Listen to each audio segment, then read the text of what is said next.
What is going on, everybody? It is Monday. Welcome to Lineman Life Live. I'm your observer lineman Uche Nwaneri here with my co-host Justin Blaylock. What it do? And we, two former professional football players, give you our thoughts and our views on the happenings in the football world. And today, we got some happenings to talk about from this weekend. A lot of big-time football news, potential game of the year, probably the game of the last few years in Buffalo. Las Vegas is fallen into the deep abyss out there in Las Vegas. They lose, and I'm sure that's a first in NFL history when it comes to the situation with Jeff Saturday and the Colts. We'll talk about that. Also, we'll get into the scores. We'll talk about the scores from this weekend's matchups. But first, we're going to get into a little bit of some tragic news, a little bit of some somber news coming out of the University of Virginia. I'm sure most of you have heard by now. There was a shooting at the university that involved 3 football players on the Virginia team who were unfortunately deceased from that, and 2 others who were in critical condition out here. It's really, again, it's kind of thrusts back into the reality of the coldness of the world, and seeing this seeing this news headline hit the waves this morning with players obviously coming back from some sort of field trip, and they're saying that it was something like an ambush attack. I'm not exactly sure. Don't want to speculate on too much there, but definitely something that we're definitely going to at least talk about for a few minutes. Here's the tweet from the Virginia football, UVA. It says, there are no words to describe this tremendous loss to our UVA football family. Lavelle, Devin, and Deshaun, you will all be dearly missed, and we'll never forget the impact you had on our team and community. So these are the 3 players who were killed. Very young, man. I mean, of course. I mean, this was 2002. That was what, our freshman year in college? Yeah. We're old. But no. But tragic. And there's some coverage, some media coverage on this as well. I didn't realize that it was football players who were involved in this, and this was a former player who actually committed the crime. You know, obviously, disgusting thing to happen to anybody. But being as that these are our football players themselves, something that we definitely, as former players, would relate with and be able to talk about just kind of the shock that I'm sure this community is in. But we got some videos here from Good Morning America and Inside Edition that give us a little bit more insight into the situation, because like I said, I'm not totally sure about how this all took place and how it all transpired, but we will take a look here and try and see. Now, I do have some questions running in my mind right now in regards to like CTE, because this is something that while we haven't heard a ton about football players just going on shooting rampages, that we did have a situation a couple years ago with former defensive back from San Fran, Andy went to New England as well, who was going through a lot with dealing with symptoms that he was having. His father said that he's a totally different person, and then boom, he just randomly just goes out and shoots and kills like 5 people in a home. Man, I know impulse control is certainly one of the symptoms, or lack thereof, I should say. Yeah, kind of go right on. And I hate to speculate, especially with so little information out there. Yeah. But just your mind just races when you see something like this. I think that a couple of years back, there was one of the Florida schools, I think, had maybe a former player or a current player that shot another a former teammate. I can't remember. It might have been Miami. but it was like over some drug stuff. Yeah. And then of course you have Aaron Hernandez, for all the crazy things that he did. They did test his brain for CTE, and they did say that it was the worst case of CTE that they had seen in anybody his age ever, from all of the studies that they've done, all the brains that they've studied. So there's definitely something, a question to ask, but not so sure that we have enough details to really get a clear answer of any sort. But here's a video from this Inside Edition. This was like one of the most recent ones. I don't know. I mean, Inside Edition is reputable, but yeah, they're a little wild. They get a little wild with their reports sometimes. So, let's keep that in mind. But let's take a listen to what they have here. It's a short 2-minute video. We'll take a little bit. We'll listen to some of it, and then we'll move on to another clip from Good Morning America. Horror at the University of Virginia after a suspected student gunman opened fire, killing 3 members of the football team. During a 12-hour manhunt, students sheltered in place. And then there was this dramatic moment right in the middle of a press conference. Came word that the suspect was in custody. Les Trent is there. It's the dramatic moment the University of Virginia police chief was told the accused shooter had been captured. Thank you, Captain. We just received information the suspect is in custody. It was the end of a tense manhunt for 23-year-old Christopher Darnell Jones, accused of killing 3 members of the football team and wounding 2 other students. Just need a moment to thank God. Jones was on a field trip with other students to Washington, D.C. After seeing a play, they all sat down together to have a meal, then returned to campus on a chartered bus. That's when Jones allegedly started shooting. I was studying for a genetics exam in my room, and I just heard 3 gunshots. I couldn't tell if it was like a pothole or something, but I was like, looked to my friend and said, "Do you think that was gunfire?" And then we heard 3 more. I have 2 people shot. One person at UVA box office, and one person at the Colbert Garage, shot in the chest. As the bus was being towed away today, you could see a bullet hole in a window. The 3 dead students were all football stars. Wide receiver Devin Chandler, 6'7" Lavelle Davis had a shot at playing in the NFL. Linebacker Deshaun Perry from Miami is number 41. Another football player, running back Mike Hollins, was wounded. The accused shooter is also a former member of the football team. He was recruited in his freshman year but never played. As the hunt continued, the entire campus of 22,000 students was in lockdown. Hundreds spent the night in this crowded basement gym, sleeping where they could. We've been in lockdown for 11 hours. Most of us are exhausted and hungry, one of them posted. University President James Wright. So, I mean, it's crazy. Was he on? He was on the bus with them? That's what it sounds like. Like, I guess they were on the class together and they went to see a play, and from the sound of things. But there was a second bus that took the players back. I'm really unclear on that part. No. I think it was a trip, but they took a chartered bus for the trip, right? And then on the way back, that's when started shooting.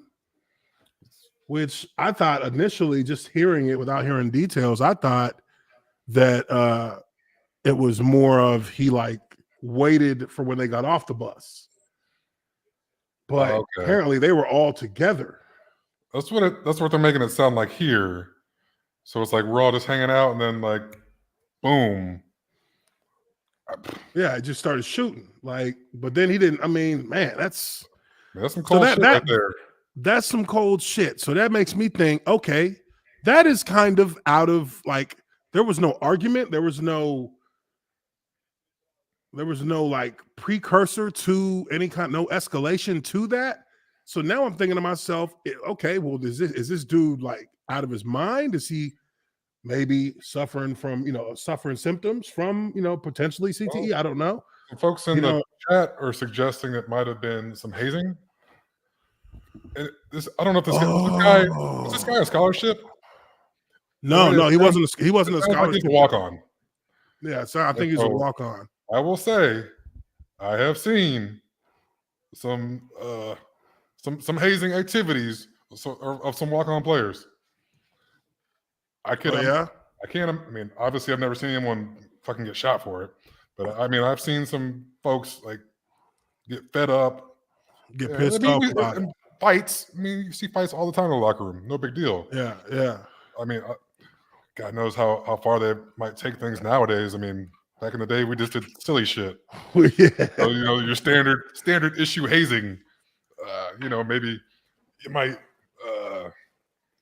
put something funny in their locker. I don't know, whatever. Yeah. You pull a prank on them, but once you done with practice, it's over. Harmed. You know what I mean? Yeah. Once you get out of the facility and you're going back to your dorm, and whether you're living in an apartment or not, once you leave the building, it's over with. It's done with. You're not treating them that same way as you were with the hazing part while you were at practice. That's right. That's how you calm shit out. So your teammate knows, like, hey, yeah, we fucking with you in the locker room, but I mean, dude, that's just in there. Now we're equal ground here. You're good. They don't have to worry about nothing. But who knows? I mean, so could be, might not be. I mean, either way, I mean, you don't deserve to pay for it with your life. Yeah, no, absolutely. They were doing absolutely. To I mean, as long as it's real assault type shit, which I could imagine someone snaps and loses their shit over. It's just, we don't know enough. Yeah, we don't know enough. Definitely don't know enough to speculate with any kind of certainty. But if there's any, I mean, it could be anything at this point. And the good thing is, he's in custody, so they'll get, they should be able to get a motivation. Now, like we were talking about before the show, I'm surprised that he was taken into custody, because I saw the picture and they said he's in custody. I was like, yeah, when I seen who it was, I was like, hey, so you can bring us in? I hate to make light of this situation, but yeah, no, we definitely don't want to make light of it. It usually ends with, the shooter was also slain. Yeah, usually. And I was just waiting to hear that, that the gunman had taken his own life, because usually that's how it ends, or they take him out. And then, then there's some groups that they let him go get hamburgers from Burger King, after they've already taken him into custody. But we won't talk about all that. It is definitely a tragic situation. So our condolences go out to the families. Yeah, I should have led with that. The teammates, the people who are in these guys' circle, who are going to be affected by this, and it's just, it's tough on the university itself, the kids at the university. I mean, like you saw there, people were on lockdown for 11 hours.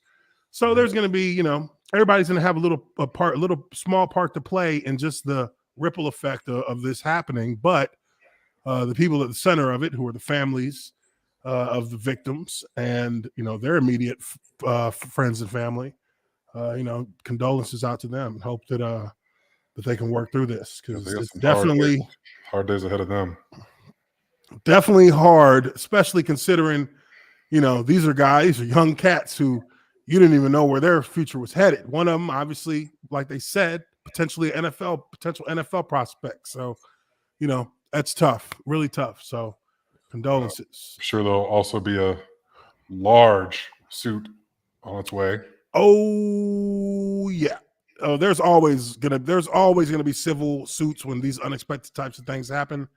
But I mean, the kid had a gun, and he was on campus with a gun, and he was on a school sanctioned trip with a gun. Which, I mean, I don't know. Obviously, it's not like they're giving pat downs before they get on the bus. I wouldn't expect that, but there's still liability there. The school is going to have to go nowadays. My child was under your care, and they're dead. Yeah, that is going to be something that the university is definitely going to have to face with a number of people, and even from people who weren't everybody who was on that bus potentially, because that's where the shots rang out. everybody who was on that bus was in danger.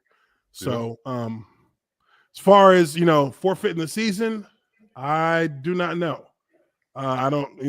They canceled a game tonight. I think the basketball team or something. Yeah, they might cancel. They might cancel a football game, and make it maybe up a week at the end, push it back or something. But this is the kind of thing that sports usually kind of powers through. Yeah, sports use it as therapy, and even sometimes takes advantage of it. Definitely takes advantage of it. Yeah, there's going to be, there's going to be moments of silence. There's going to be decals on helmets. There'll be like visuals on the campus, and it's kind of. I think we kind of know how this works. I mean, shit, NFL got a different color helmet every damn month. Now we do. Celebrating NFL getting their NBA on, ain't they? We got everybody got all kinds of uniforms now. Thursday night uniforms. That's how they try to make people like playing on Thursday night. Look, you're gonna wear a brand new helmet. It's gonna be new color. Like, does this brand new helmet protect my fucking brain any better? For real. Okay, so we're through talking with that. Definitely, we have a lot going on in the NFL. The NFL had a crazy weekend, and of course, as we all know, there was that game of the year between the Vikings and the Buffalo Bills, and that was a damn good game. I mean, that was a dope game. I did predict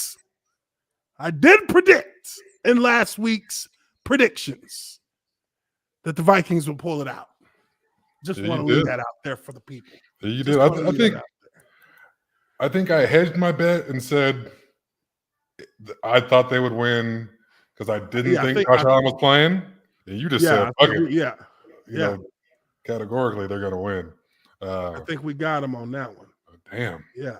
It was a good game, man. Like, look, this is Minnesota's chance. Yeah, it started off like, oh, here go the old Kirk Cousins back. Getting their ass blown out in a big time game.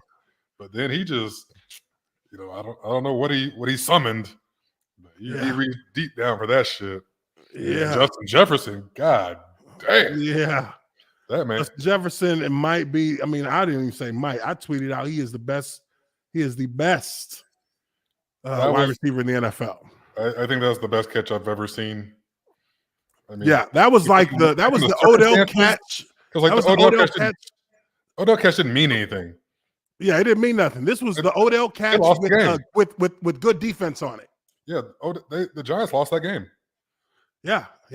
But this, I mean, he snatched it away from the cat with two hands on it. What was it, fourth down, right? Yeah, 4th and 18. Everything was 4th and 18. Everything was on the line. Oh man. So I mean, it was a hell of a game. We'll talk more about that as we get to the score. We get to it in the scores. But there's one game that is being talked about right now. I mean, let's be real for a second. This should not even be anything we're talking about. But Jeff Saturday. Jeff, I ain't got no fucking experience coaching any professional team at any point in my life, nor college. Saturday gets his first win as an NFL head coach against none other than the Las Vegas Raiders. The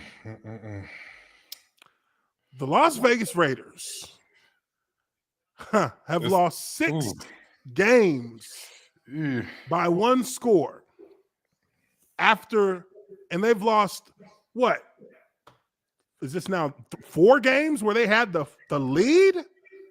Did they have the lead that game? I think so.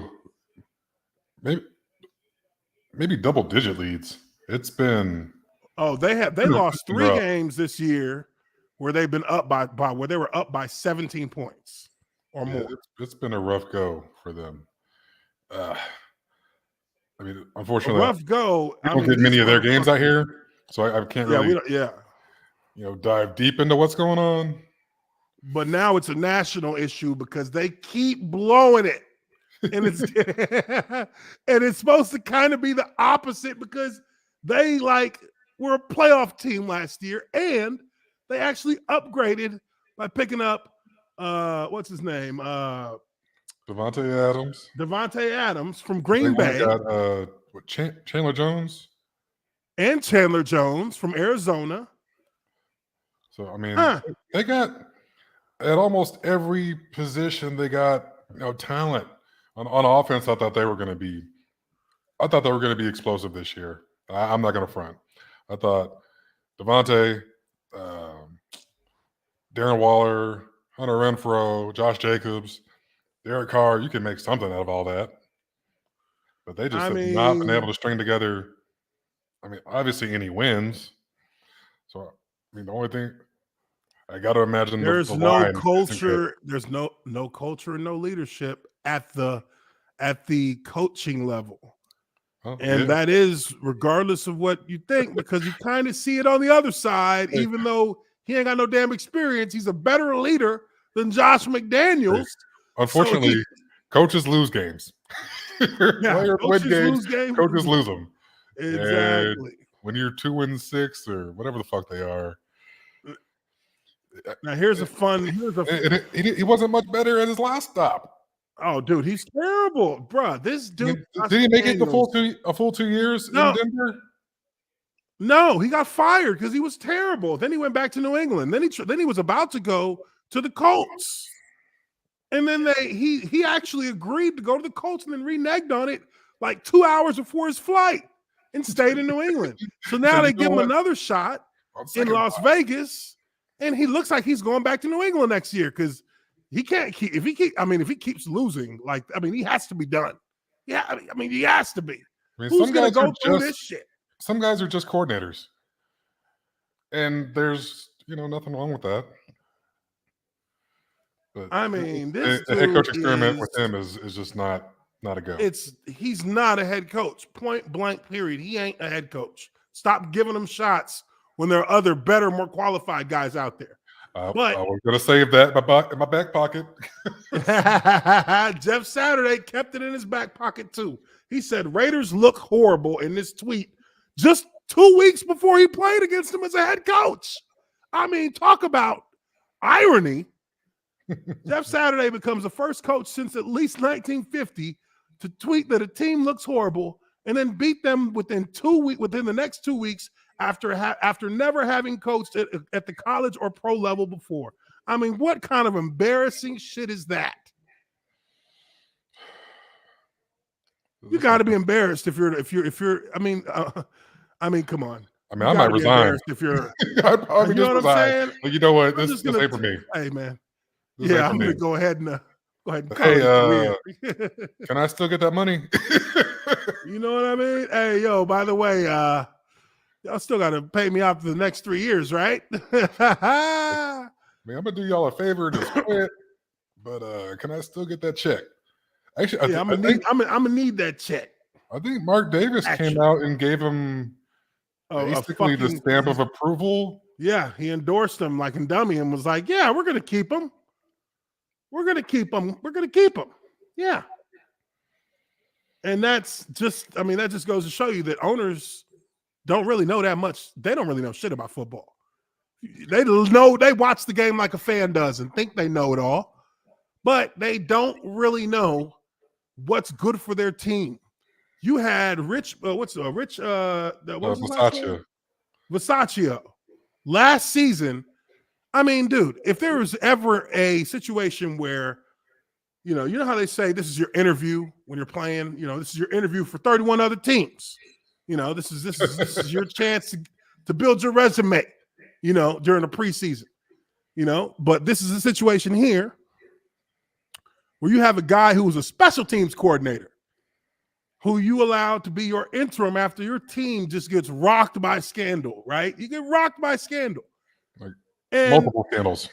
Multiple scandals within a month in a 30-day span. And of course, what we all expected that Las Vegas team to crumble because it's still the Oakland Raiders. They haven't changed. You present them with adversity on a level that would shake the core of an NFL franchise, and they're going to just crumble under that pressure. There's nothing to be gained from that season. And what did that guy do? He pulled that team together. Became the glue that led them into the postseason. They almost beat the Bengals. You're supposed to build off of that. If you're an owner, if you got any sense, you're thinking, hey, if it ain't broke, don't fix it. Let me see how far I can take this. You know what I'm saying? We got 11 wins last year. Yeah, let's go ahead and just let that ride. Hey, you got the job. It's yours. And it's easy for me to fire you if you fuck up because nobody thought you were supposed to be a head coach anyway. Right. You know? So you can do it again. If you can do it again, then you're our guy. Go ahead. Give it to him. Let him be the guy to lead you into 2022. And if you're 3-6 like you are now, or 3-7 like you are now, then you can be like, hey, get the fuck out of here. Hey, we tried. We tried. We believed in him, and nobody will fault you. Nobody will fault you. But when you go and pick a fucking skunk of a coach who ain't never had no success outside of the tutelage of Brian Belichick, and you think for 1 second, after multiple attempts at being a good coach and sucking at it, that he's all of a sudden going to be good for you, well, bad things happen, folks. But I mean, that's the NFL, though. You know, egos get involved. And just like when coach gets a player, like, you know, we think is a bust. Oh, no, he ain't been coached by me yet. Yeah, I can turn him around. I can get what we thought he was. I can get that out of him. Owners, GMs, they're the same way. Yeah. Oh, man, I know he's got something there. There's something in there. We're going to get out of him here. We can see the skill. We can see the talent. It's there. Well, show us your talent, Josh McDaniels. Your first 6 games as a head coach, you were 6-0. Admirable start. But hey, almost only counts in horseshoes. Next 31 games, 7-24. This motherfucker ain't even halfway. He ain't even halfway, or he's just over halfway to 500. Yeah, I mean, what is that? That's 13 and 24. So one game over 500, half a game over 500. Well, he's almost halfway to 500. He's a little bit over halfway to 500. Oh, yeah. So this dude 12 out of 24. No. Or 13 out of 24. 13 and 24. Yeah, 13 and 24 combined. Woo. But this dude is no head coach, ladies and gentlemen, and we know that.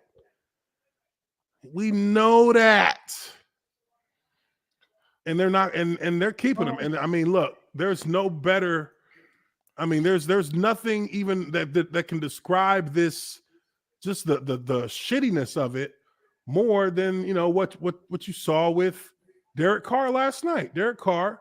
Oh God. In the press conference. I mean, actually, it was hard to watch because you like, let me damn. Devil's advocate real quick. Yeah. What was Belichick's record in Cleveland? Let me see. Hold on. I don't think he got as many games as McDaniel has.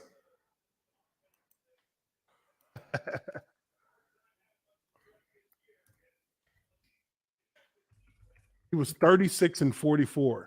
Okay. Oh wow, he got a lot more games. He did. I mean, he got his ass fucking sent packing, and he did way better than this bum has done. Yeah. He got sent packing, but this is It stands to reason that if we can find a Hall of Fame quarterback for Josh McDaniel to coach, he might be okay.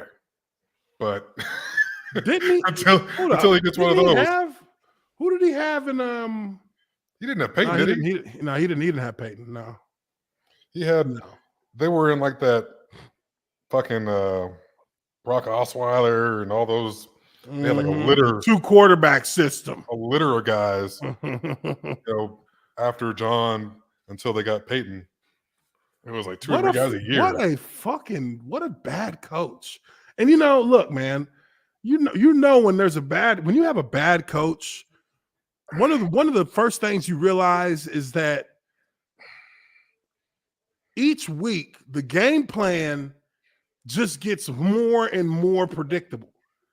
You just see the same thing. It's like it's like the game plan gets more predictable, but they get more and more nervous in coaching it and teaching it. Everybody's on edge because the more you lose, the more motherfuckers are like, "Oh, we're about to get fired."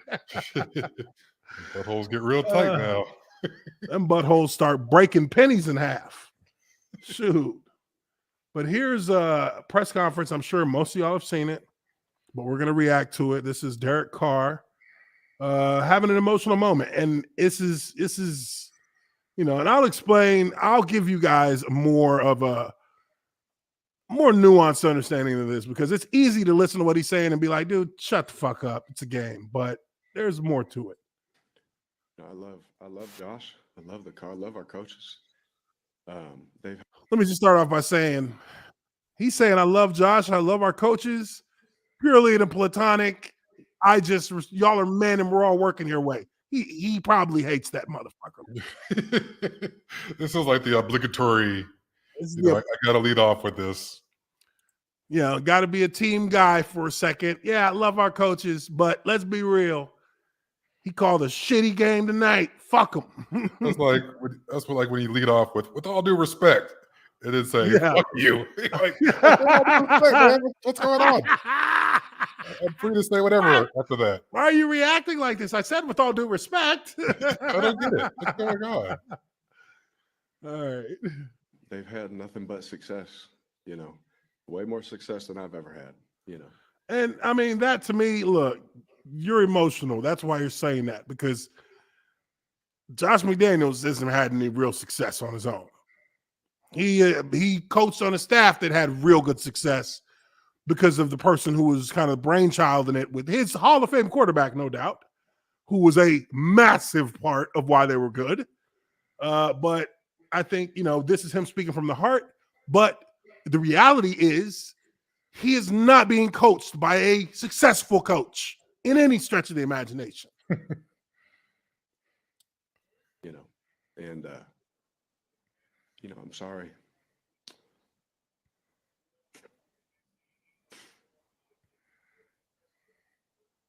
Derek, You know, sorry, continue. to finish that, sorry for being emotional. I'm just pissed off. Oh, man, it's okay to be emotional, man. He's pissed off About some of the things, you know, that a lot of us try and do just to practice what we put our bodies through just to sleep at night.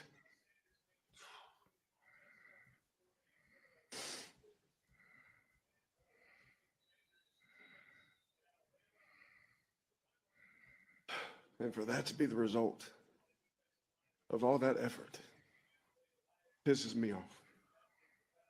Pisses a lot of guys off. It's hard knowing what some guys are doing. Like I said, just to practice what they're putting in their body just to sleep at night. You talking about practice? Just so we can be there for each other. And I wish everybody in that room felt the same way about this place. That was the takeaway. As a leader, that pisses me off. Boom. If I'm being honest. Boom. There's a little revelation there in that moment that explains a lot about what he's pissed about. And look, when he got emotional, he's emotional because these motherfuckers he's basically saying, look, we work too fucking hard for shit to play out like this for us, you know, with all, you know, with the team that we have. This is a talented team. This is a team that spent money and made themselves better in the offseason. They have some top level players at top positions. Quarterback, Derek Carr at the end of last season, people finally gave him his respect. He's a damn good quarterback. Devontae Adams, I mean, last year, easily the best receiver in the NFL. You could say that. It really wasn't controversial to say that. And then you have what's his name? Tight end. Darren Waller. Best tight end in the NFL out who's not named Travis Kelce. And these guys, after having having the kind of season you would never expect from Las Vegas, from the Raiders, just from the history of the organization. They're not the team that's going to win when you put their backs against the wall with controversy. It's just not them. That's just not who they are. And we've known that, we've seen that, but here they get it done, and you expect them to replicate that kind of success again in 2022. And I mean, with the new head coach, everybody kind of had that feeling when they said Josh McDaniels. Everybody was kind of just like that Josh McDaniels. You sure about this? Are you sure this is what you want to do?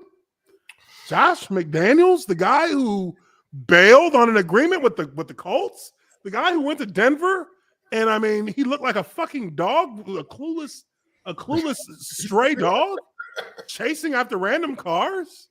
This the guy you want to lead, to carry on from this unbelievable season you guys just had? That's who you want? New head coach is Josh McDaniels with his fucking chili bowl cut, the owner of the fucking Raiders. But if you listen to him at the end of this press conference, he says he wishes that there were other people who felt the same way. Now, who is he talking about when he says that? Because that's at the core of what he believes to be the problem with the franchise, is that there's some people who don't give a shit about winning games when they should, which means you have one of two potential people in this. It's either the owner or the coach. Now, he said he loves the coach. So for the moment, we can take the coach off the table in that regard. But that only leaves the owner, because he said that his teammates are not the issue. What he feels bad for is that there's the teammates go through a lot just to practice and just to sleep, just to practice and to be able to play these games. And it means so much to us when we lose. When the results don't happen, or the results happen the way they do, it takes a chunk out of you. And I mean, it does. When you have a team that you think is supposed to be good and you just start falling off a cliff, I mean, that's what happened. That's what happened my second year. My second year in Jacksonville, ESPN picked Jacksonville to win the Super Bowl in 2008. Man, we won 5 games. God, dog. That was a long fucking season, and it hurt because, and our situation was a little bit different than theirs. Our situation was we had 27 players on IR before we got halfway through the season. Fuck. So we had like half of the starters on each side of the ball on IR, and we didn't get them back. Right.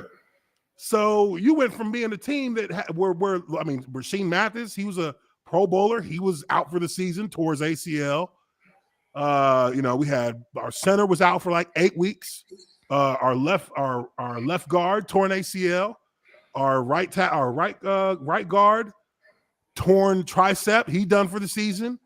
Linebacker broke his hand. He's out. I mean, it was a mess. But there's a disconnect somewhere in this franchise. And I would think that it's either at the head coach position or the ownership position. And I mean, as a Jaguar fan, I can say there's a 50-50 chance it's both. I've witnessed owners fucking off just as bad as coaches do. I mean, and I'm kind of torn on this one. Some owners are super involved. I mean, there's the Jerry Joneses of the world. And some, are pretty aloof and just, a team is just like a little toy, like a social status thing that they can show off to their buddies.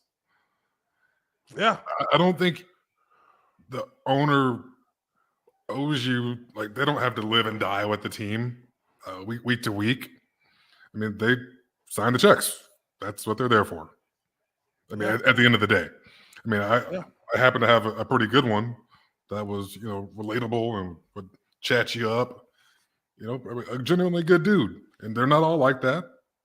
I mean, you don't get to be that rich by being a nice guy all the time, for sure. So, I mean, I don't know, like, if you want the owner to be in there like crying after the game with you, and I mean, I'm not saying that's what he wants, but like, I'm not sure what he would expect from that position.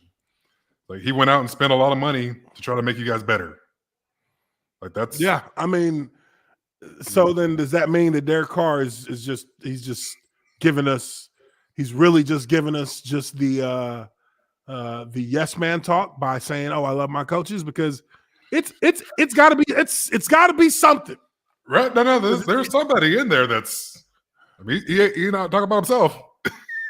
I mean, it's got to be something, or maybe a Somebody group. is- It could be a group of players. I mean, you know, when you're the older guy, and you know, you see young cats, they don't really act the same way as vets. Mm. You know, they're still Yeah, out, but I don't think partying and those shit. ever big. I don't think those are ever big enough for the quarterback to make a comment on it in press conferences as their teams literally spiraled out of control. True, especially after what they went through last year. If there was ever a time, that was the time last year. Yeah, I don't think that the young guys can't have that much of an impact because a lot of the young guys aren't necessarily their young guys on the aren't like field great players. Yeah, they're special teams guys more than they'll be on the field. So I really don't know what this could be. I'm trying to. I feel like, I mean, Josh McDaniels is the first thing that I'm looking at, and I'm saying, yo, he's got to go because that's got to end. Yeah, you can't be out here doing that, cuz. That would be my first thought. I mean, we've seen what Not after we just went to the playoffs. You got to go. He has shown you what he is. You know. Yes, I mean, he couldn't get a handle on this in 6 weeks. You guys have had leads in all of these games. You guys had 3-score leads in 3 of your losses, and you lost those games. How do you allow this team to walk out on that field and not understand what they need to accomplish once they get a lead in closing out teams? How are you not drilling, 4-minute drill? How are you not drilling or changing or adapting your game plan at halftime? Because you're clearly not. You're going up 17 and then you don't score again. At that position, you either coach it or you condone it. So whatever they're doing. Exactly. So that is where it becomes a big problem for a coach to maintain their credibility with the franchise and with the locker room and with the ownership, because the same things keep happening with the same results.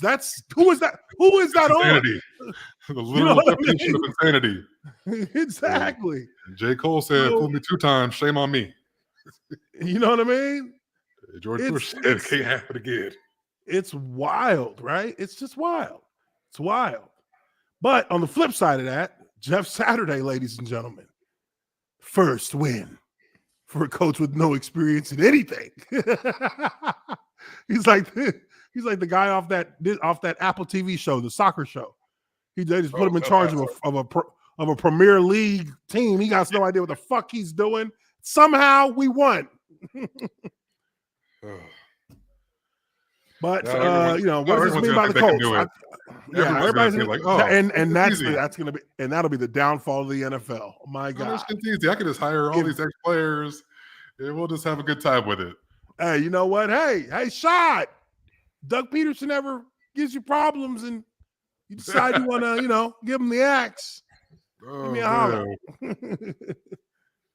Give me a holler, because if that's the way we're gonna do it, you're just gonna give anybody a damn job. The hell did Jeff Saturday know about leading a team of men? I mean, come on. He didn't lead the Colts. That wasn't him. Maybe in just what do they call it? Maybe from a purely image standpoint, they put him out there. But come on, Peyton ran those practices. Peyton ran those games. That was all Peyton. Well, maybe they needed to get the closest guy they could to Peyton. and Peyton Ham was on his ass every game. Oh my goodness. It's wild, dude. It's wild. And I hope to God that no other NFL team thinks that they could pull this off. This is happening as a literal ditch effort, last resort.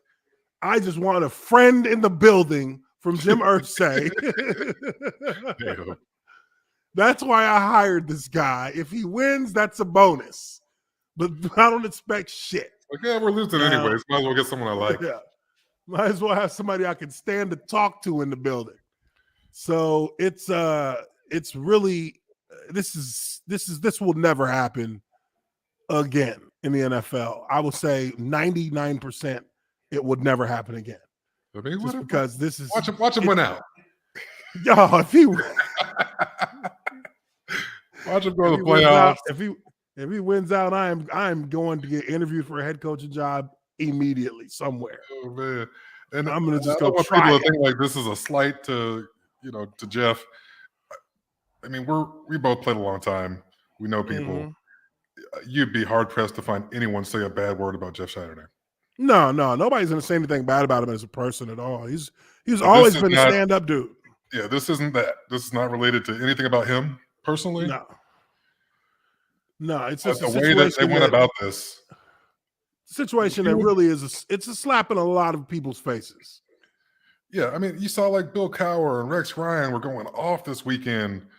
Oh yeah, about I mean, the way that cats have to operate to get in line for that position, to even get in the line for it. I mean, just to get turned down, and then they kind of just willy nilly go out here and you flip a coin, whatever you do to end up in that situation. But, I mean, guys, cats put in decades. Oh, just to get that interview, just to get turned down at the interview. I mean, motherfuckers Crazy. sleeping at the office, putting in all type of crazy hours, like a fucking. I mean, it's probably nothing for them to put in 80-hour weeks. Yeah, it's nothing for them to put in that much time. 80 hours is nothing. These cats are there till like 10, 11 o'clock. That's on like a Wednesday when we leave at like 6. They still there for like 4 or 5 more hours. Game planning. It is. And cats want to talk shit to them on in front of their TV screens on Sunday like they the smart ones. It is not a glamorous. Call plays. It is not a glamorous life. Thankless life, a thankless existence unless they push the trophy up. Unless you're, on Tony Dungy's staff, who famously, had his guys out of the office by like 7 or something like that. Yeah. But most that means cats that are not like what that did? Yeah, because that's a different kind of leader right there. Tony Dungy's the kind of leader that because he was doing that, these coaches were getting in. They probably got so much out of practice. They probably got so much out of the time they were there. They were probably so efficient and did so much work in that time because they still got to get in the same work. They got to get it in before 7. Oh, now I won't front. There is a lot of grab assing that goes on. Oh yeah. The way it stands. Because I mean, you're there so fucking long. You can't. Yeah. I mean, no one can. Have the head to the grindstone Nobody can for stay totally. for hours straight. Exactly. You got to have some comic relief. Exactly. Yeah. And so, I mean, with all that, there's this. Pat McAfee. How the fuck do you say his Pat McAfee show, right? I think so. MCAFEE. McAfee. Pat McAfee. I'll just call him P. Pat Mac. Obviously, being a former Colt, he has access to the Colts with the size of his show. Yeah, that would have been a surprise. And I mean, this dude's a former punter, so like nobody's calling him for shit. That's concerned. That's the bottom of the total poll. But he got a chance to talk with Jeff Saturday. Let's hear what his reaction is following the win. Whenever you're walking into that first team meeting on Wednesday, you have a familiarity with the guys, right? Because you had been consulting with them. What is your mindset? Because everything you do now is setting the precedent of your era, right? Did you have that? Was that a conscious thought? And what was your message, your overwhelming message to the team throughout the week? Yeah. So, and again, I'm very process driven. So I walked in, I told them who I was. I told them, why I was here, and basically kind of laid out what I just told you about. I care, and I care about you and your families. Look what it says here at the bottom. I don't think. Oh, you can't see it because of the thing. It says undefeated interim coach. I mean, point to the line. See, I talked about the coaching staff and how hard I know they work and how much they sacrifice their time, energy, and effort. I talked about the rest of the building and why all those guys and people that I know front office, everybody. And then I talked about how we're going to go, how do we go, and then what my role was. And I was very specific, man. I'm not the smartest guy in the room. I've never been the smartest. I've never been the most talented. I've never been the most anything, right?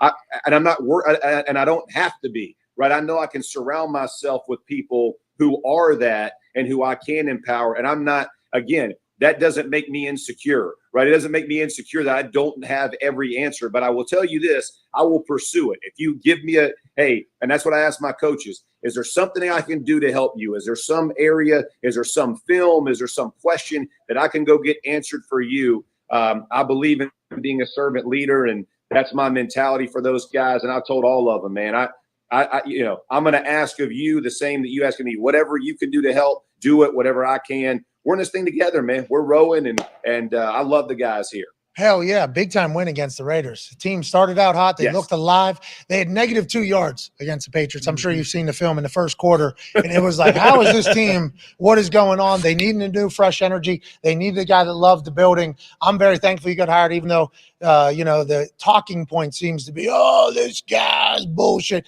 Keep going, Jeff. Whenever you're okay. I mean, he said the right things. He said the right things. He said the things that guys who walk in the door as coach say. And surely, he's been prepped very, very well by that's a marketing or media expert. I mean, as a player, as a player who's played a long time, you understand what, Jeff Saturday understands culture and football are those things have to be done the right way to get, for you to have a good football franchise, you have to have culture and you have to know football. Now, does he know football? Yes. He understands the game. I have no doubt in that. Does he know culture? Yes, I'm sure he knows culture. He played on a team that was a good team for 13, 14 years. So he understands what the ideals of football have to be to have a chance at all. These things got to be in place. Does he know how to game plan? No. Does he know how to effectively, outmaneuver another coach within the process of a game? Well, I mean, I could argue that against Mike McCarthy Josh doesn't McDaniels, against Josh McDaniels, yes. If you're playing Josh McDaniels, Mike McCarthy, there's some guys that you could probably be at the same level with already. Yes, and that is more. I mean, yeah, I won't argue necessarily against that, but does that make him a suitable, suitable option as a head coach? I mean, in some instances, it's a figurehead in a lot of these places. But not as much as college. College is very much that way. You're just like the CEO. Here, but in this situation, I think he made himself a CEO because the former head coach was calling the plays. Yeah, the former head coach was. There's a big difference between what Frank Reich did and what he's, trying to get done here. But I think he knows that he's leaning into it. Look, I'm gonna have the best staff, or make them the best that they can be. Yeah, it's kind of hokey, whatever. But what else can you do at this point? Yeah, I mean, I guess those are the only legs you can stand on as a coach at this point. Y'all season is done for. Almost done for. If they win out, they might have a chance, but Nick Saban ain't coming through that door. Yeah. Jimmy Johnson ain't coming through that door. Andrew Luck ain't coming through that door. Okay, so shoot. But let's get into the scores here from the week in football. A damn good week of football, damn good weekend of football with some big games. Obviously. The Broncos showed us that they still ain't shit. It don't matter if they did beat my Jags in London or not. They give up a 10-point lead to the Tennessee Titans. The Titans didn't look particularly great either, but they had a better game, obviously, with the win than the Broncos did. It's just wild watching that last drive with Russell Wilson at quarterback. He gets sacked right off the bat in the last drive to try and win the game or try and tie the game.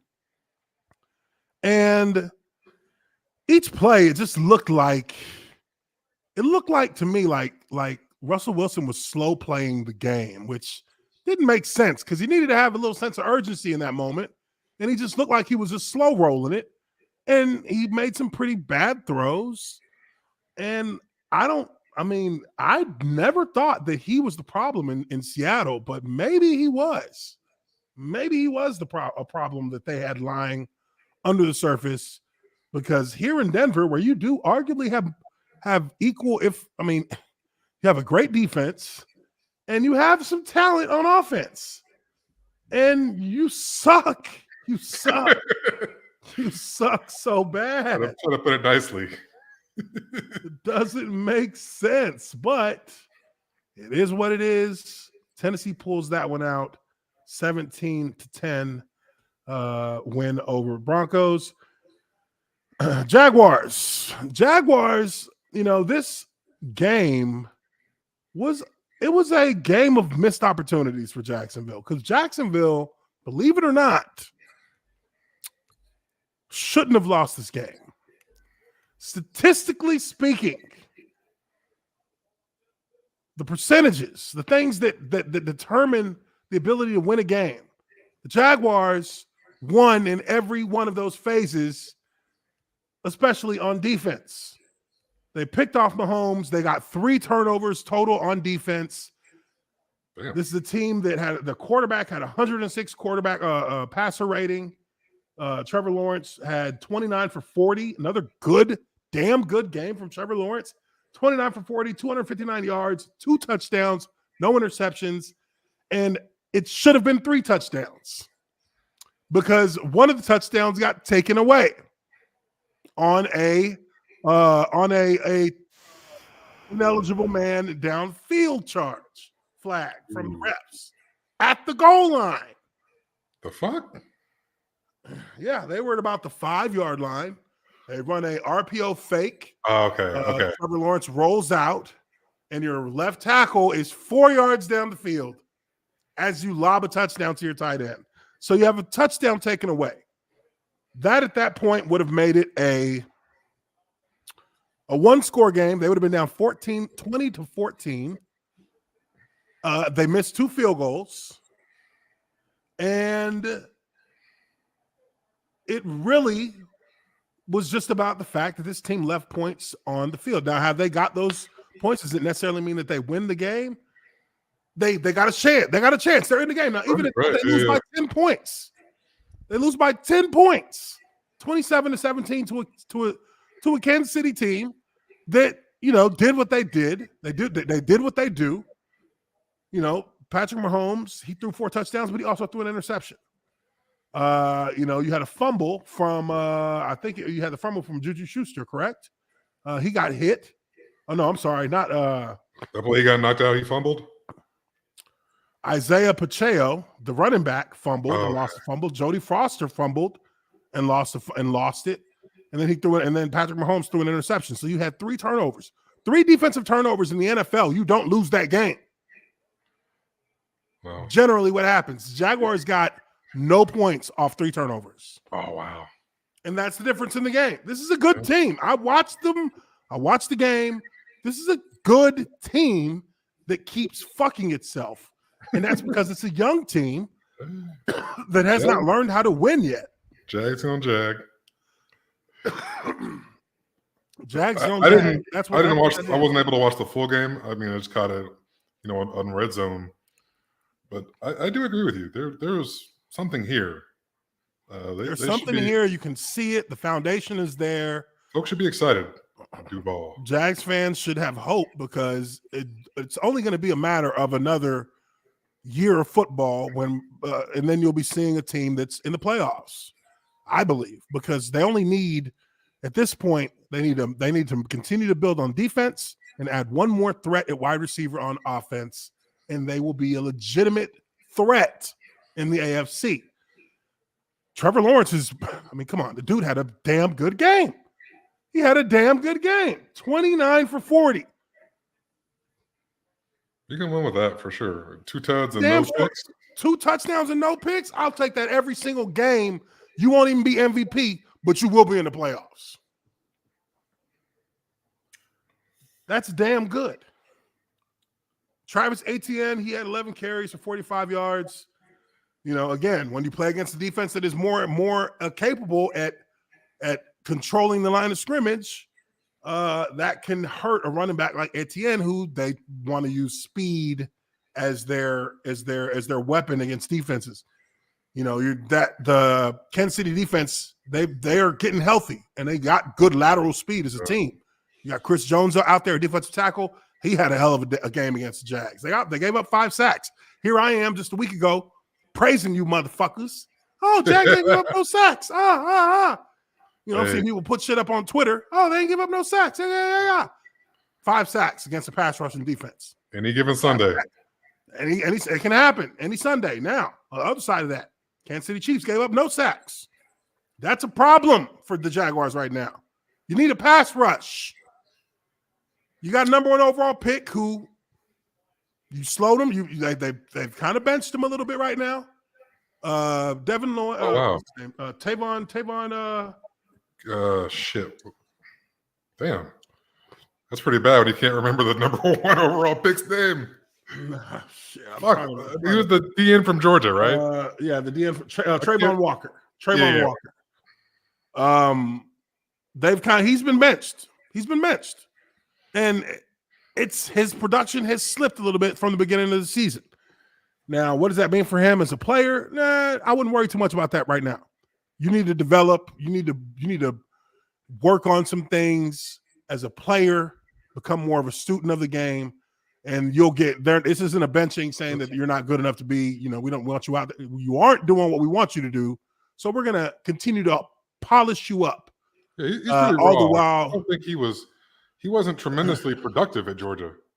I mean, combine stuff jumps off the page. Exactly. He was picked more. He was picked more in line as a project. Yeah, this like an NBA pick. The measurables that he has and the potential based on those numbers. The dude runs well, long arms, big, tall guy. You know, they can build something with him. So I think they're going to kind of slow roll it a little bit with him and just kind of get him back into a spot where they can actually, you know, be more confident putting him out there. I think they got wowed a little bit too quick, thinking that he was a little bit further ahead than he was early in the season. Once you get on film, teams start game planning you a little bit. And that's where you figure out if a guy's really ready. Can he beat the game plan against him this week? So it's not it's not a dire situation for him, but the Jags showed some really good things. You know, Cisco had a great game. That's a guy who balled out. That's cat. I mean, he knocked out Juju Schuster on accident, but knocked him out, knocked the ball loose, caused a fumble. But they didn't. I don't think they called it a fumble though. But the Jags, you know, this is a team that I'm starting to like what I'm seeing. I'm like what I'm seeing. I just know that there are some intangibles that they're going to pick up, you know, as a result of this. Doug Peterson will be able to teach them and coach them up to overcome these situations in the future. So, but they had a good game. They played a decent enough game to where if they don't make those mistakes, they probably are in it to win it at the end, potentially. But moving on, the Dolphins destroy Cleveland. Tua, Jalen Hurts, Patrick Mahomes. Those are probably your top 3 MVP candidates right now. If I'm just based on what I've seen, Tua, since he's been back, they haven't lost a game, and he hasn't thrown an interception, and you can't gloss that over. That's ball and shit right there. That's what he's doing. Yeah, that's what he's doing, and we're all worried about the maybe throw Tyreek Hill in that mix too. He's got offensive player of the year or something. He's got to be something. Yeah. I think Tyreek Hill definitely has a spot in there for an accolade for sure. Although this game he didn't do much. This game he only had 45 yards. Kind of quiet this receiving. Game. I think he had a touchdown, if I'm not mistaken, but rather pedestrian. He had 1 touchdown, but he had 5 catches for 44.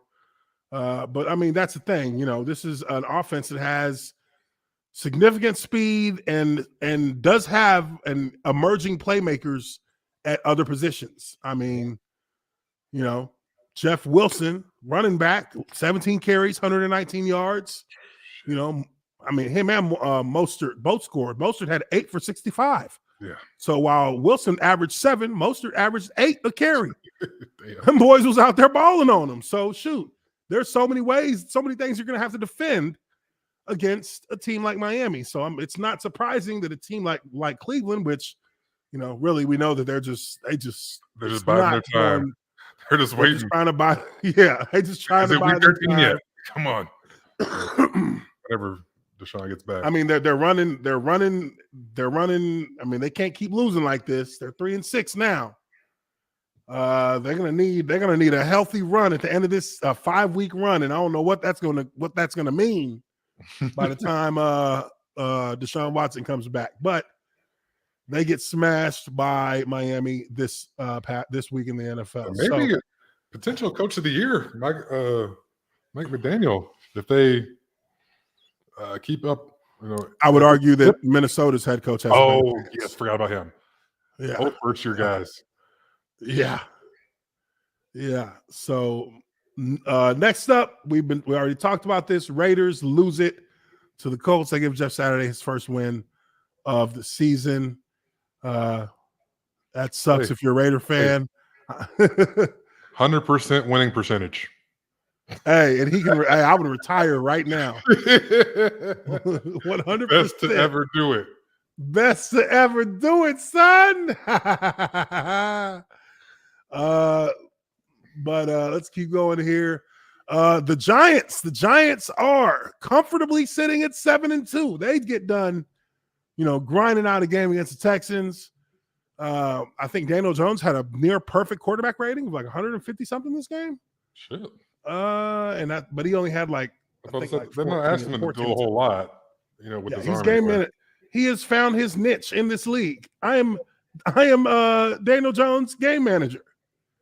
He had 17 attempts, 153.3 quarterback rating, 13 for 17, 2 touchdowns, no interceptions. I mean, that's still solid, right at 200 yards passing.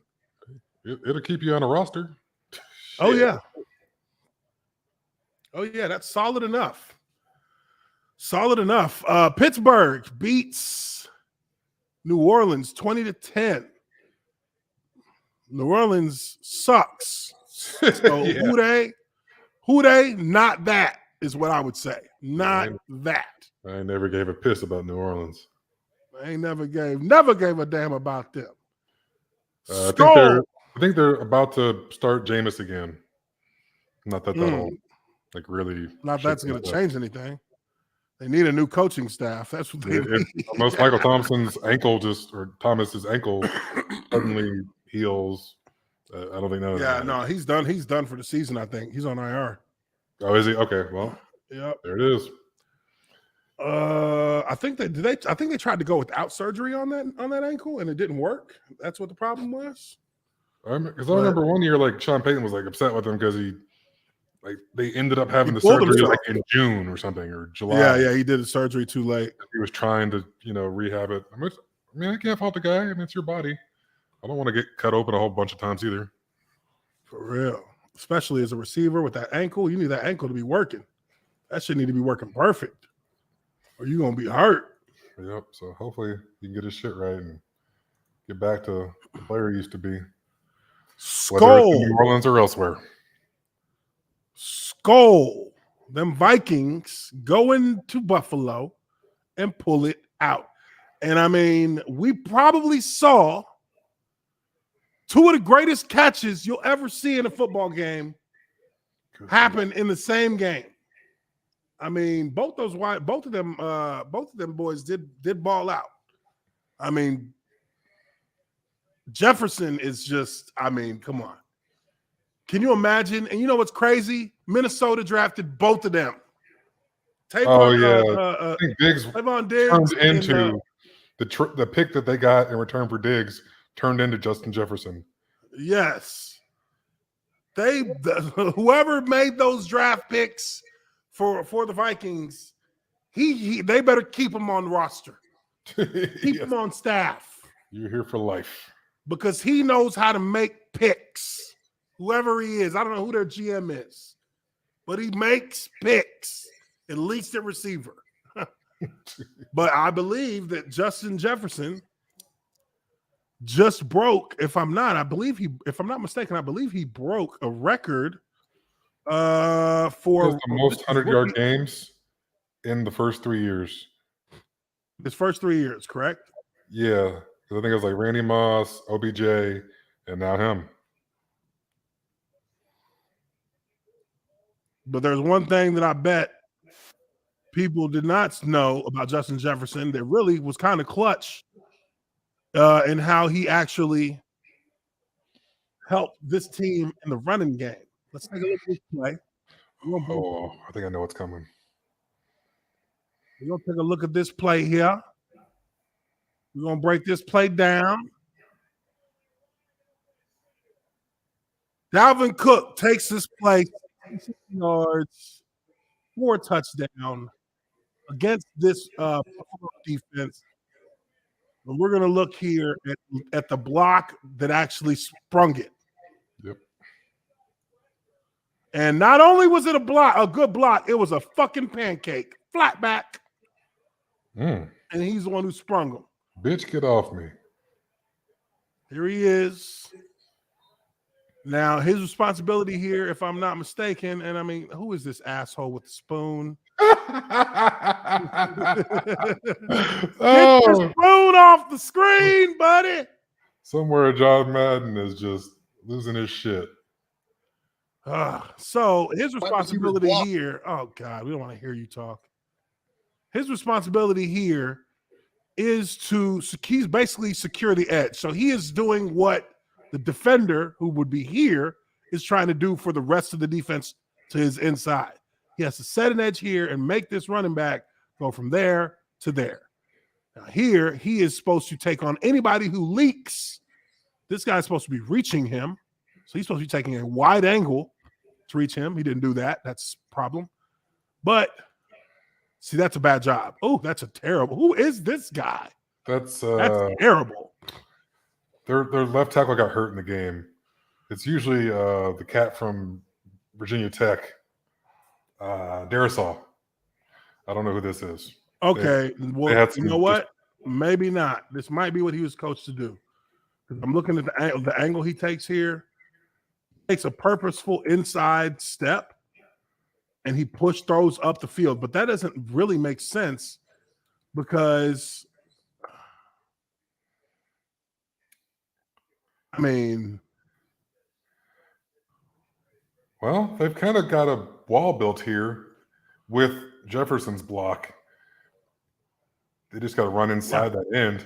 I mean, you're always going to have an unblocked safety, or this is. I mean, the ball is going to be unblocked because you always want the last guy to be the guy who's his matchup.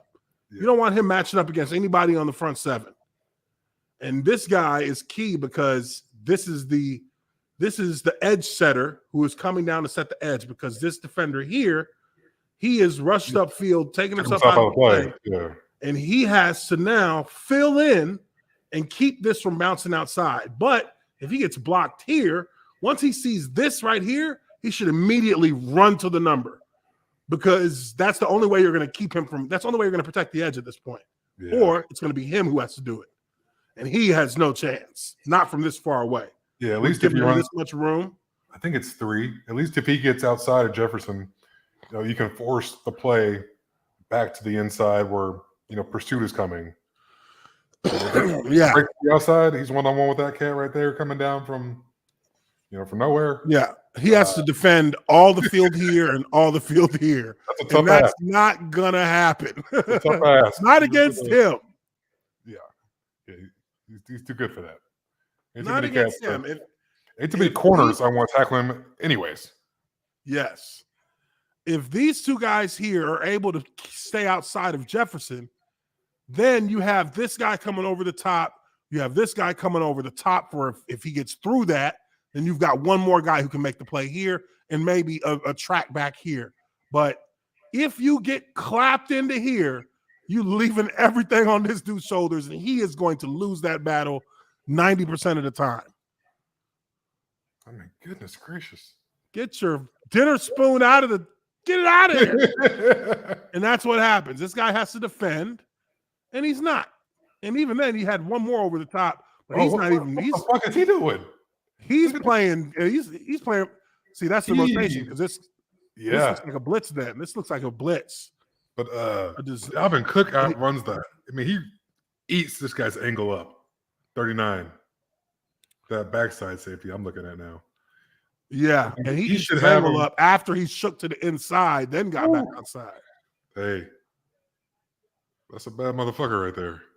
Hey, this dude might be. I mean, him and Derrick Henry, I say they on the same plane of elite existence in the running back world because they just know how to read. I mean, I actually think Dalvin Cook has better vision than Derrick Henry does. He might be the biggest home run threat.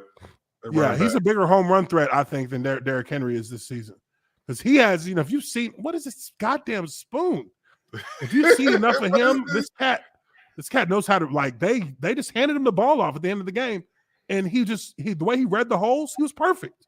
He was reading the holes perfectly.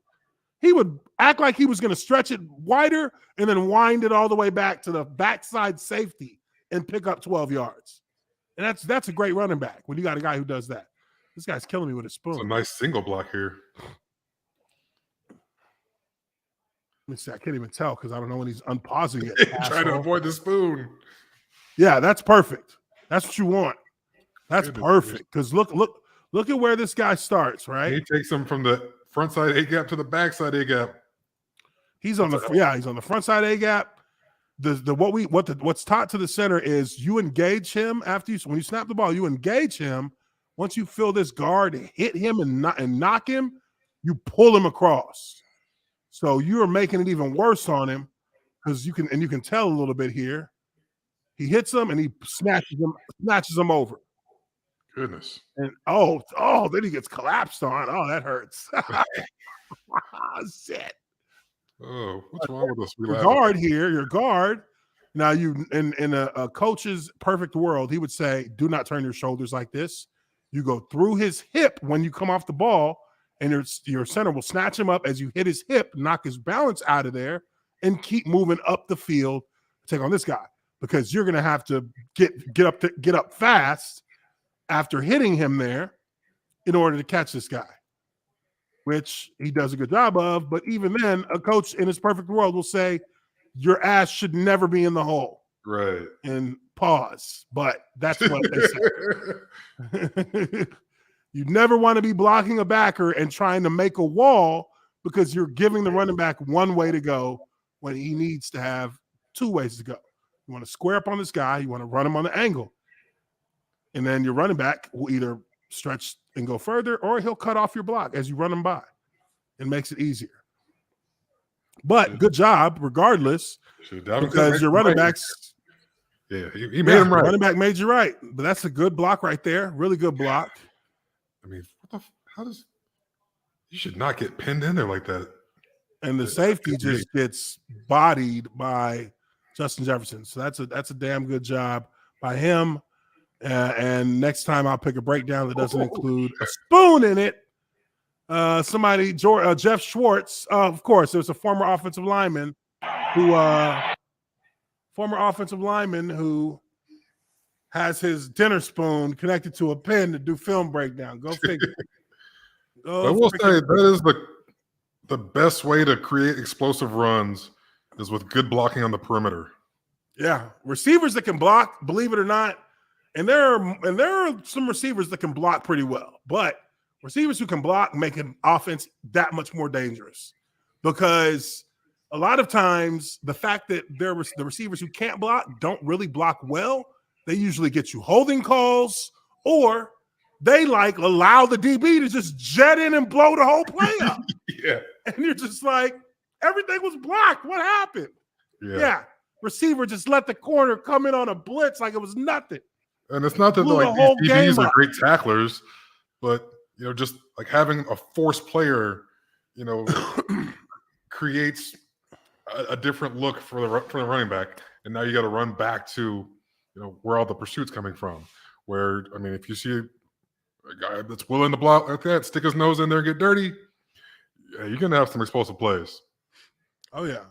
And I mean, but aside from just that little tidbit and just kind of showing that this is not just a receiver who just runs and catches balls, he blocks as well. And that affects the game in whole. So even with his 2 touchdown catches, I believe he had, or maybe 1, I'm not sure. Let me check the stats real quick. Even with, let's see, he had 1 touchdown. Oh, 10 catches, 193 yards, 1 touchdown. I was going to say, I know he had close to 200 yards. But even with that, you know, probably one of the most important plays that he was involved in, it was him who sprung the running back free for a touchdown. And that's huge. That adds more value to you as a player than anything. That you can do everything. You can do both receive and block. And hopefully that's something that, you know, so hopefully he understands how important that is, and that you need to now teach that to your other receivers so that they can help and be a part of that as well. Now, this game was just the wildest game. 4th and goal, Vikings get stopped. 1st and 10 from the inch-yard line, and I'm sitting here in front of my TV just looking like this is not the easiest thing to do. Are they going to run a QB sneak just to get out? I mean, they're literally at the goal line. And of course, that Madden give back play from the garbage of them missing the 4th down. The first thing that happens as soon as the Bills get the ball back, they fumble the snap. And they're going to blame the center, but that's Josh Allen's fault. Oh, yeah. He snapped that ball into his hands. Josh Allen moved his hands. It split his before hand. the ball hit him. Yeah. And that cost him. But I mean, nowadays, I'm willing to bet most teams don't even practice, first of all, being under center. Not enough. QB sneaks. Not enough, I would say. Definitely not enough. But for me, in seeing how this game ended with Patrick Peterson getting that pick on Josh Allen, I would say that there might, you know, look, Josh Allen is playing with I'm sure he took a shot before that game, because under his sleeve, you could see that elbow was wrapped up. Yeah, there was something going on there. So if you look at how he threw that ball, and if I could find a play here with that last throw, trying to find an all 22 clip, because I do not want to use anything from the TV copies, or they will definitely copyright that. Okay, so let me see.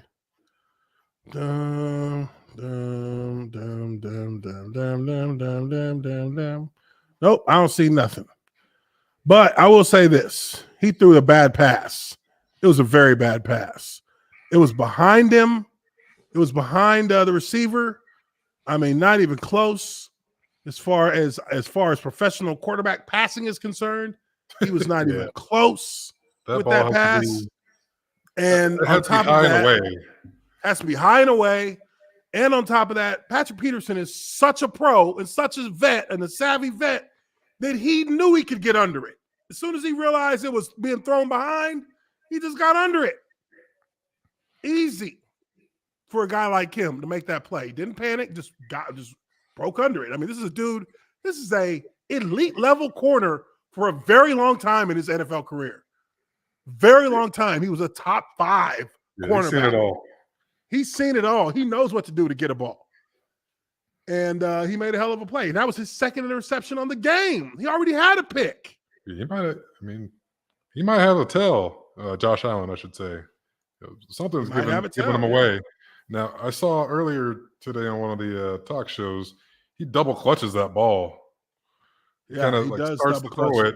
So he saw something that got him off that, and just consciously decided, "No, fuck it, I'm gonna do it anyways." Yeah, I'm gonna go ahead and just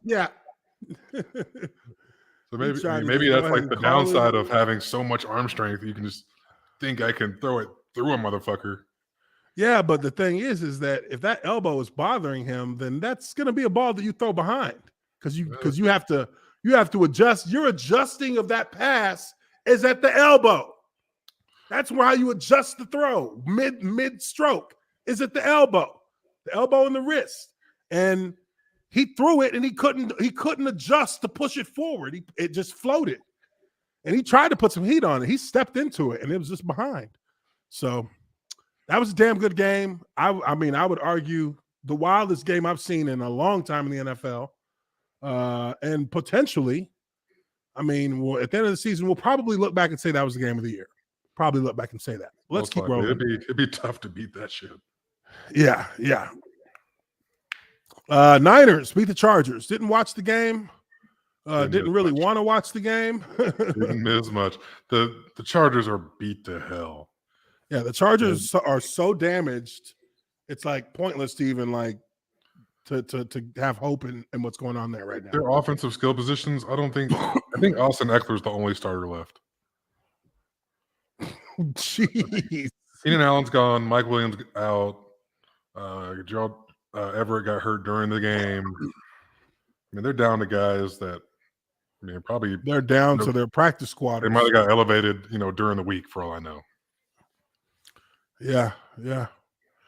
I just, the Niners are going to pop out at the end of the season and be like, they're going to be dangerous again for no reason other than that's just how they roll. Because somehow now that's a squad you don't want to play in the playoffs. Yeah, the Niners always end up being a team that you do not want to play. They end up being a team you don't want to play because they're getting healthy. And at the right time, they're going to start peaking it. That's always the most dangerous squad to play against. But we'll keep an eye on them. Panthers. Obviously, we saw that last Thursday. They beat the Falcons, and there's no reason why that should have happened, but it did. In the Germany game, the Tampa Bay Bucks beat the Seahawks. Right when we start talking about you fuckers, you go and lose to the Bucks. Right when we start trying to pay you your respect, you go and you pull a stinker. Now, Geno Smith, believe it or not, still balled out this game. I'm about to say he's doing his thing, regardless of I mean, he is. My guy was 23 for 33, 275, 2 touchdowns, no interceptions, a passer rating of 115.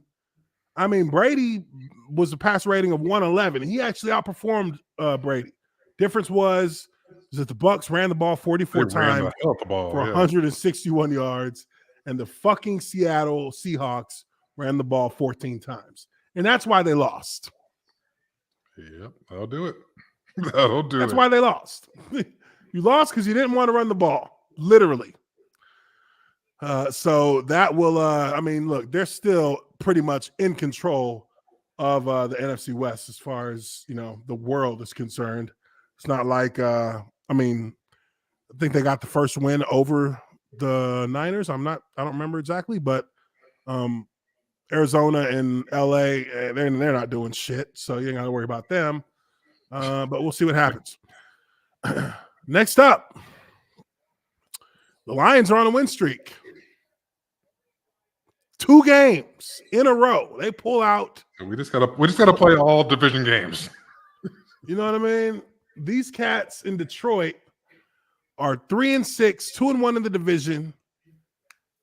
I mean, if they get one more win, and the Packers, if they win next, well, they're a game back on the Packers, so they need to. The Packers haven't had their bye week yet, but I mean, they've got a 2-1 division record, which is second place. They're just behind on the overall total number of games that they played. But Detroit pulls out the win against Chicago. Chicago, for as bad as they are, they're still an entertaining team to watch for one single reason: Justin Fields.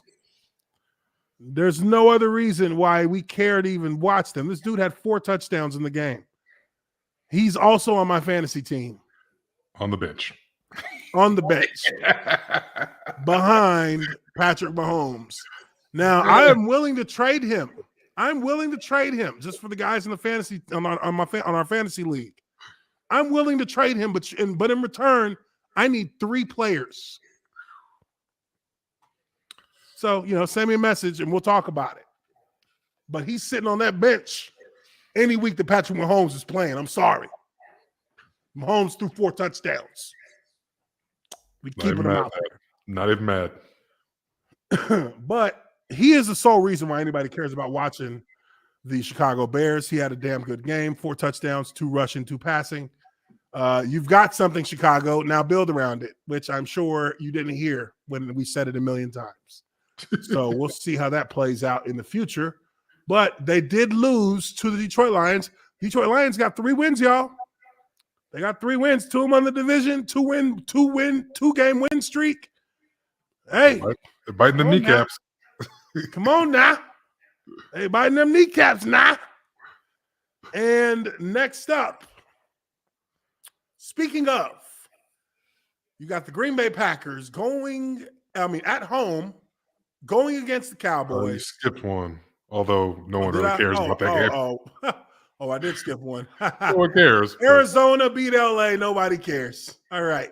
Green Bay, with the comeback win in overtime, they beat the Dallas Cowboys. And like I said on Twitter, that star is not a logo, it's a rating. How do you lose this game? Who would have thought that Aaron Rodgers and Tom Brady would have get-right games? On the against same 2 weekend. pretty good teams. Against 2 good teams, yeah. 2 6-win teams. Yeah, we just snatched defeat from the jaws of victory here. This was but this is embarrassing. Cowboys. This is the most Cowboys thing that the Cowboys could have done. Embarrassing. We let this motherfucker that couldn't catch a cold all season burn us for 3 long-ass touchdowns. They haven't run the ball all year. Really they've been, people have been complaining all year. Run Aaron Jones, run AJ Dillon. Now they finally get run them. 130 yards. And you get 200. You get 200 yards rushing with your 2 running backs, and you win the game. What a novel. Imagine that. Imagine you know that. what I mean? Imagine that. Aaron Jones, the 2-time reigning defending MVP, and he throws the ball 20 times in a game. That's okay. We'll take the win. I'd rather win. They literally did the opposite of what they've been doing the entire season, and they won. Even the Cowboys ran it 31 times. Of all weeks to do the right thing. Where is old boy at? Where's Zeke? Zeke didn't play. Oh, he didn't play? Nah. So it's Tony Pollard and Malik Davis, I think, was the Tony guy. Pollard had 22 for 115. Look, this is just more evidence that your team is more able to win when you run the ball well. You don't need to pass the ball well. You don't need to pass the ball a lot. But if you run it a lot and you run it well, you'll win. This is true. It's tried and true. Aaron Rodgers had a damn good game. 146 passer rating, 3 touchdowns. It was kind of it was a return to form because we don't know if this is his true form. His true form may be that shit we've seen all season. Because anytime you give him a large catalog of plays to pass it, he seems to fuck it off. So I will say that right now it looks as if he's returned to true form. But if I'm Matt LaFleur, I'm taking the ball out of his hands as much as I can. As much as you can, because this 39 attempts that you had running the ball, that means much more. That makes you a much more dangerous team than Aaron Rodgers throwing it 39 times. I guarantee you that. Yeah. So if I definitely can get play action with those. If I can start doing some effective play action with that Christian Watson kid, he's gonna burn a lot of motherfuckers deep. Hey, that was his coming out party right there. He was playing against a solid secondary now. It wasn't no bad secondary. True, and he balled out. 3 touchdowns, 4 receptions, 3 of them for touchdowns. Come on. What more do you want? 58 on long, 26-yard average. What that means. Aaron Rodgers is going to throw it to you every time he throws the ball, just like he did with Devontae Adams. I'm throwing him the rock every time. Yep. So, I mean, look, there's something that clicks when you're a young player, and you know when it clicks because the game feels different for you all of a sudden out of nowhere. That's how it was for me. By my third season, something just clicked in my third season, and then in my fourth season, from my third, my fourth, my fifth, my sixth season, I was balling on these punks. It was like this shit is easy now. The game slows down. You can anticipate things coming before they come. Pause. And overall, you are more in tune with your own abilities and what you need to do, because it's no longer about the assignment. It's about, I know the assignment. I'm going to do it how I do it, though. I'm going to do it in my own style. And that is where you become that's where you kind of put your own mark on the game. And that's what we're getting from these cats. Eagles up 20-14 at half. Or Commanders, sorry. Oh, what? Hold on. Say that whole sentence again. I mean, that Who's win, winning? right? Hold on. Come on. Put the fucking score up. Let me see. I got it right here. Yeah, 20-14. Yeah, Commanders. Here we go. Halftime alert. Commanders versus Philly. Commanders are up 20-14. Taylor Heineke, 12 for 21, 145 yards. Brian Robinson Jr., 16 carries for 60 yards and 1 touchdown. Don't know where the rest of their points came from. May have been from turnovers. But they are actually beating the only undefeated team left in the NFL in the Philadelphia Eagles.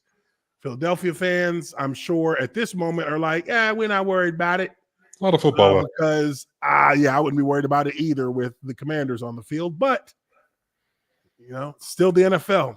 Any week, any team can win. So, with that, those are our scores, our reaction to week 10 in the NFL. We do hope that you guys enjoyed us tonight. Make sure you hit that like button. Make sure you subscribe to the channel if you haven't already done so. Hit the bell notification. It's the only way our shit bumps up in the algorithm, so when we drop something, and you can hit the like button. But we do appreciate you guys for being here with us.